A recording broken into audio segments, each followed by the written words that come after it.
to Movie Talk.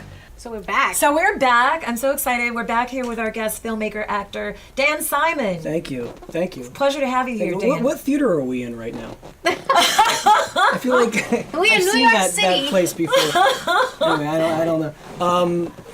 I'm glad to be here. Well, it's a pleasure to have you. And you're here to promote your film. Yes. Which I'm so excited. I've seen the film. Lonely Boys. Yes. Film is awesome. Thank you. It looks beautiful. Thank you. And I know that, we say filmmaker. For you, it encompasses many hats, which you could talk about now. It's really editor, writer, producer, besides actor. Right. So talk to me a little bit about that process of shooting the film. A lot of that comes from necessity. I mean, I would love to work with an editor, but we shot this movie, just photography alone, we shot it for $13,000. Which is amazing because right. I have to just note it's so beautiful. And I've tried to hide that for a long time, but now I've learned to embrace it. Exactly. But the reality is, it really wasn't $13,000 because when you add up the wonderful performers in it, when you add up the free locations, the talent that were willing to compromise their wage. I worked free as a director, as my co-writer worked for free. I edited the film myself. So when you add all those things up, it's priceless. So it's a little deceiving to say a movie was made for $13,000 because the reality is, if people were really paid what they were deserved, if they had a different budget, of course, then it wouldn't be a $13,000 movie. Exactly. And so that's yeah. But that really speaks to, it's a labor of love that people want to be in this film. Right. They believe in the script, they believe in the writing, they believe in the project, and they're willing to give of their time and their talents to be in the film. And if you could speak to, too, the casting, some of the people in the film, Richard Mazer, your dad, my father, and I mean, basically everybody in the movie is a friend or a friend of a friend.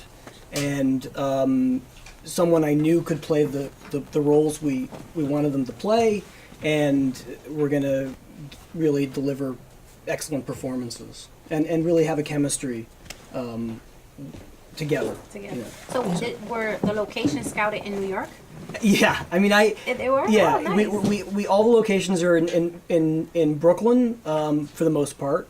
There was one interior in Jersey City because we had a place, but it was cheated for Greenwich Village. Okay. There was one location in Poughkeepsie, and then the last act was shot on the Connecticut shore, but it's never clear where it is. People well, could that's what I was wondering. Yeah. I was thought saying, it was okay, Jersey. is it? And then I was saying, was Yeah. it Montauk? Like, is it Long Island? Not Montauk. Yeah. But is it Long Island? Where is it? Is it upstate? Yeah, and I was glad that it's not clear because it's Yeah. okay if people assume it's the Hamptons, but Is really that- it was, I had made it that was assumption, old- Hamptons or Montauk, because of the wealthy people involved in the Well, that was the season. idea, right? Exactly. So you achieved that. We had my co-lead's father's current wife has a place there, so we had a location. Perfect. Basically, all the locations were given to us, were donated to us. So we were very fortunate. The restaurant, all the apartments, and the exteriors we just did. And and we just, when you have a small enough crew, we had one DP. He didn't have an AC. Wow. We had one mixer and sound man alone. Set, yeah. We had one or two PAs per day, and we had our production manager. So it was a really skeletal crew. Oh, we had a gaffer on the days that we needed. A lot of the exteriors we didn't use. We had a PA do bounce board. It was a very minimal production. But you kept it professional. Because you kept some titles intact to make it happen. Absolutely. No, Yeah. absolutely. That's We didn't have an art director. We kind of Wow. Set design.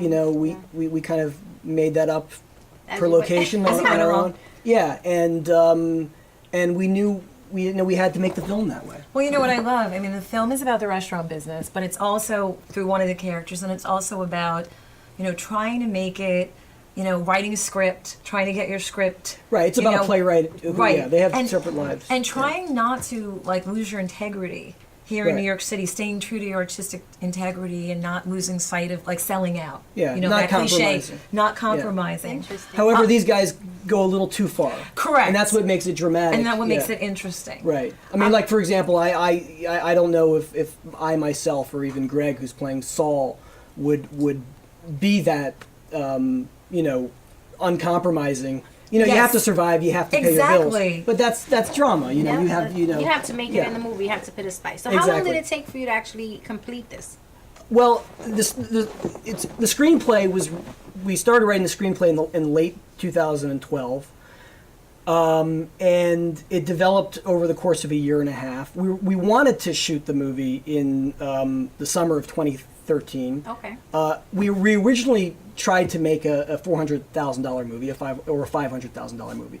We hired a line producer to do a $500,000 budget. Mm-hmm. And with the idea that we were going to go to certain investors and package it with some name talent. But that process, I don't want to bore you with that, but that process went on and on and on. Yes. And I really wanted to make the movie. As a director, I really wanted to make the movie, and my collaborators did. And we were going back and forth for just over a year. How should we shoot part of it? Should we shoot a scene and make a trailer?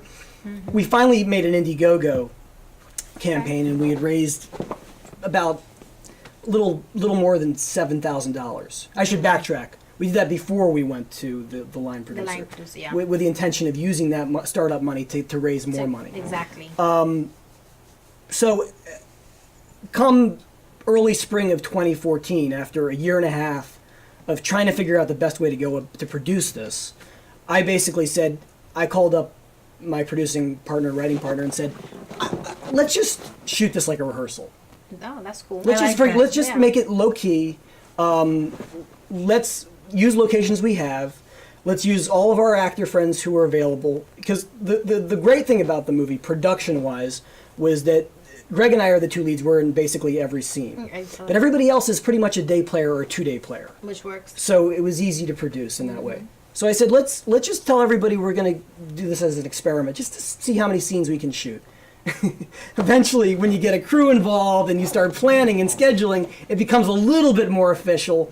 But in the back of my head, I knew we might not be able to finish this movie on $7,000. It was actually less. It was $6,700. Wow. I thought in my head, we're going to shoot the first 2 acts, as much of the first 2 acts as we can. And then when we run out of money, we'll just cut a trailer together and raise the rest. So that's what we did. I scheduled a shoot for 9 days. And in the 9 days, we shot a little bit more than 54 pages of the script. Okay. And we shot, I guess, about 6 pages a day, which maybe a little, I'm not doing my math, but about 6 pages a day.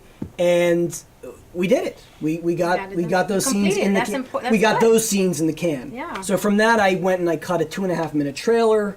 I sent it around, and I found an executive producer through a family friend who loved it and wanted to be involved. That's excellent. And he gave us, Whatever an additional $5,000 to finish the movie on that final location in Connecticut. And then Greg's father threw in, some money, and some other people threw in some money. So they believed in the movie. Yes. That's the excellent thing. They did. And so basically this movie was made by not only the filmmakers, but people who were generous, not only to the Indiegogo campaign, but they believed to in the the whole, movie. Yes. Carrie, Cool let's take a story. look at that trailer. Yeah, let's do it. Yeah. I split up with my girlfriend of 6 years. Are you okay? No. I met Sarah when she was 22. We spent 8 years together. Ugh, I want her to have my babies, lots of them. She must fucking know how I feel, right? So you didn't sign this? I mean, I'm still looking at him. How long have you had this? How many months? Several. I just hope you're doing well. Only the lonely. Show yourself! And then I shall relinquish the woman! Yes! What am I gonna talk about with him? You're overthinking it, all right? We're both single. You remember what that's like, right? You're one act. That's right, that's right. Whoa, little connection here. She seems to like you. Think so? Yeah. Like, you and I were kind of the same guy, right? This is the guy you want to know if you want a career in theater. We could use a good play. You got one? Sally, what do you do? I was managing this little shithole in Williamsburg. You and I were gonna open up our own place, all right? How many times have I heard that now? The play's written by Jules Kaufman. It's not written by the New York fucking Times. And you mourn over your marriage, and you were never present in it. You know, I'm not even gonna respond to that because it's so fucking false. A piece of your lover's clothing it's incredibly raw and powerful. It's part of the attachment. I think I'm having a heart attack. We're coming, okay? Just hang tight. She's fucking some guy. Why does she have new underwear? New panties, new guy. No. But these people have money and they're bored. And they're married and they have their husbands there. My buddy Julesy has given me my life's mission. And I will go back to the drawing board and find the Jewess. Only the lonely know the heartaches. Wow. Wow, that was awesome, and it's one of my favorite shots that's in your trailer too. The Williamsburg Bridge shot when the you and the other character Saul are sitting with your back on that bench, the back to us, and it's just an amazing shot. It's funny about locations because originally we were supposed to. The character was supposed to live in Lower Manhattan. Saul was supposed to live in Lower Manhattan. Wow, We were going to cross the Williamsburg Bridge, but we didn't get the locations that way. So that scene was supposed to take place as a walk across the Williamsburg Bridge. Okay. And so I said, why don't we just shoot it at the Grand Street Park with the bridges in the background? Right. And it's a little homage to Manhattan. It is. It's an ode to Valentine's to New York City. It is, really but it's the reverse angle. So Correct. we're from Brooklyn where Woody was from Manhattan looking at Queens and Brooklyn. We're from Brooklyn looking at Manhattan. like it. What's one of the last movies you saw in the box office? And I saw Mission Impossible recently. What was your... I enjoyed it. I mean, look, that's not a movie I'm gonna make, but Exactly. Listen, there was no bad words and no sex. Remind my viewers, no bad words and no sex. The movie was good. I'm a Tom Cruise fan. I like what he does. I can't do what he does. I'm not gonna jump on a plane. He did all of his own stunts at like age 53. Yeah, Yes. but He those kind of looked great, movies, too. there's a place for them. Listen, and you kind of look like him a little bit now. I don't look think so. from the side right there. Yeah, maybe at 50.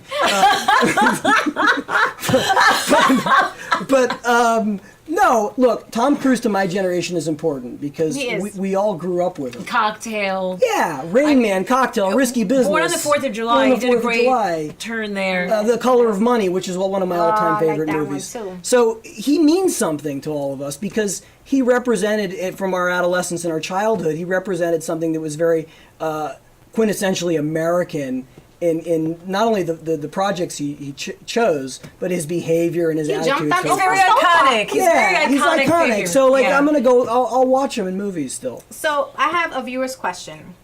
Who was your favorite? Wait, who was your parents' favorite actor?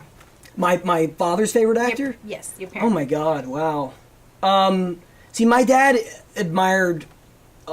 Well, I know my dad admired certain directors like Elliot Kazan and Oh, that's a wonderful. Peter Brooks, and and his mentor, people like my mother's mentor, people like Frank Crissaro, who's also an opera director. I don't know. I mean, it's a good. It's funny. I don't know who my dad's Now favorite you have to go actor back is. home and you have to tell us, and then on the next show when you come back for I your would love return to. visit, you're gonna That's tell yeah. us. Yeah. All right. Sounds Yeah. good. Yeah. So do we have any more viewers' questions? Well, you know what? I know that your dad actually said too in the film about theater dying. Yeah. So what's his favorite Broadway? Let's take it there. We're talking about Broadway Broadway's and pretty good. supporting I know Broadway. there's, Broadway So Yeah. what's his Hamilton. favorite show out right now? On Broadway? Yeah. I have to ask him. You should interview him. You really should. You know, because he would have would lot be a to say. great I recommend interview. him. Yeah, a better interview than me. I recommend Hamilton.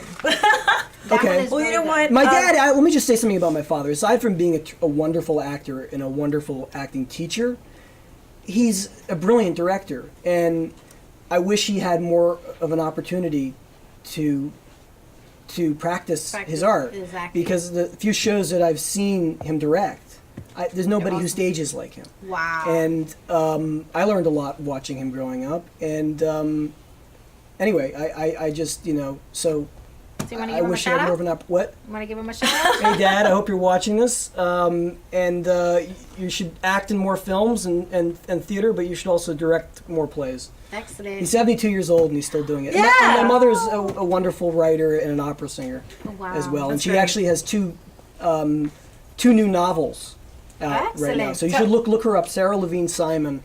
Go to her Sarah website. Levine Yeah. Simon, yes. Very good. And she's Okay. got a few opera videos online. That's as very well. cool. That I have to look up. Excellent. Yeah. That I didn't know. Oh, we need I to, want something I new. need to recruit her to the Talk Music Show Absolutely. and Yes. have her as a guest. Yeah. So it was so wonderful having It was you. Thank such a you. pleasure. Thank you. And Thank you. don't forget, get some Vita I cocoa will. water. That stuff On the is way. good. It It is is good. excellent. So thank you again, Stephanie Cooch, for our Vita Cocoa Water. Vita Cocoa Water. And again, viewers, don't forget you can find us at www.movietalkshow.us. till next time.